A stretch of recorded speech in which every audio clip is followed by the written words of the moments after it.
মেয়ের পিছনে ঘোরে, মোবাইলের পিছনে ঘোরে, এরা শুধু শরীর চরিত্র নষ্টই করে, কিন্তু উপভোগ যেটা এটা কিছুই পায় না। গোড়ার ডিম ছাড়া আর কিচ্ছু। বেকুব, একবারে বলদ, একেবারে ফুল বলদ, বেউকুফ। তো এটা কি দেখো প্লাস্টিক? তুমি যে মোবাইলের মধ্যে উলঙ্গ ছবি দেখতেছ, নাচ দেখতেছ, হিন্দি সিনেমার নর্তকীরে দেখতেছ, কিতা দেখ? এটা তো প্লাস্টিকে না। কথা বলেন না কেন? তা তুমি কিতা উপভোগ করলা? তুমি কিছুই তো মূলত উপভোগ করলা না। যে মায়ের পিছনে তুমি প্রেম করো, আরে কি উপভোগ করলা তুমি? হুদা পয়সা না খরচ যার তোমার, তোমার কতগুলো টাকা ছাড়া আর কি যাইতে আছে? তোমার শরীরের যৌবনটা নষ্ট হওয়া ছাড়া আর কি হচ্ছে লাভ? আপনি বলেন।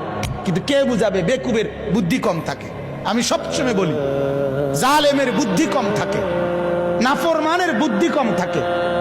কথা মনে রাখবেন এটা। পাপীর কি থাকে? বুদ্ধি। পাপীর বুদ্ধি।